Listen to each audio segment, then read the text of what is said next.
Welcome to another Marriage Minute. Today we are going to talk about roles and responsibilities. Okay. Right. Go. So I thought it wasn't my role. It is your role. Come on, man.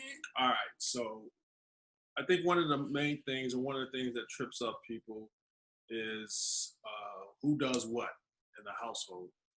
And most of the time, we tend to do what we saw in the environment in which we grew up, depending on that environment or that marriage picture.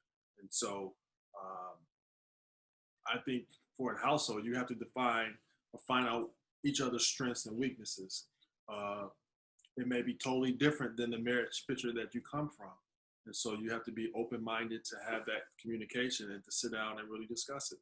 It may be where, for me, my mom and dad, they had separate accounts and they handled their money differently, but they always collabed and they always had discussion about divvying up the bills and taking care of the financial responsibilities of the household.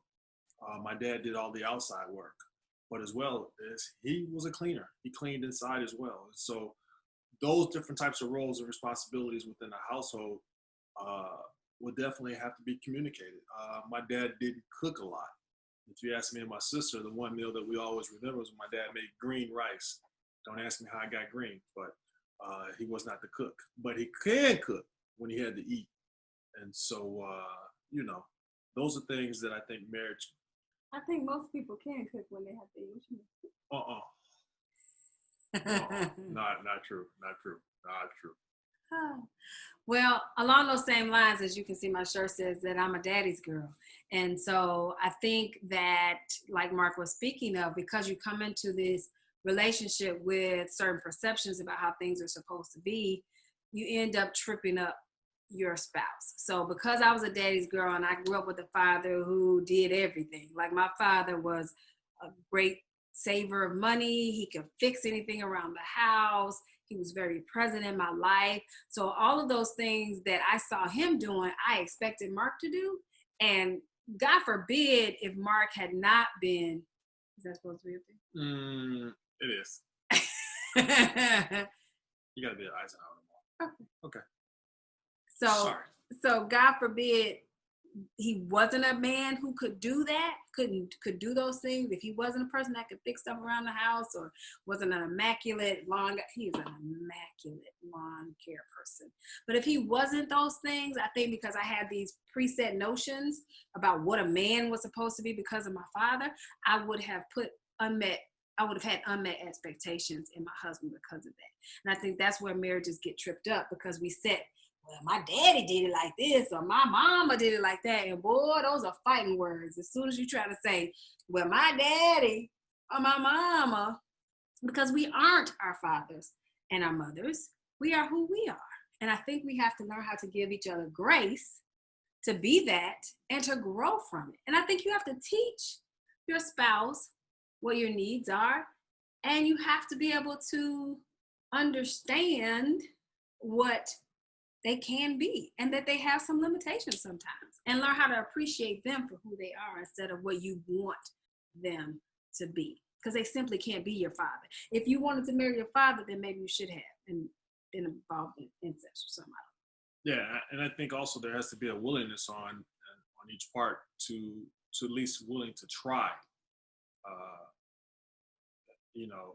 If I'm not good at line, then I'm willing to investigate. I'm willing to put forth an effort, and then from that, if I'm just terrible, then I'm willing to put forth the financial means to make sure that's taken care of. And so, and I think it's different than saying, I don't do that, I'm not going to do it.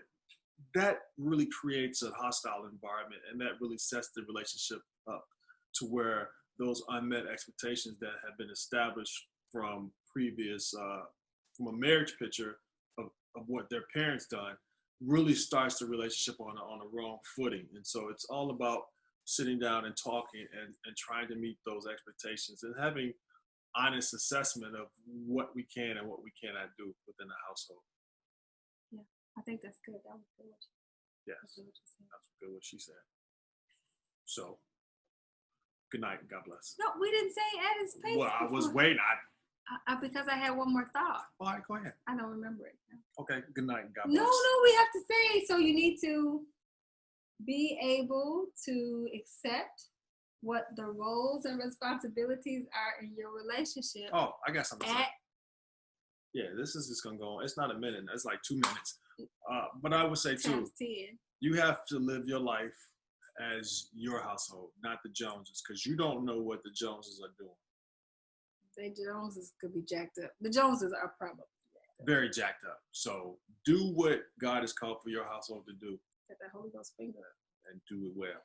I had something to say, but it's okay. Yeah, so they should just do what? Roles and responsibilities at his pace. There it is. Got. Good night and God bless.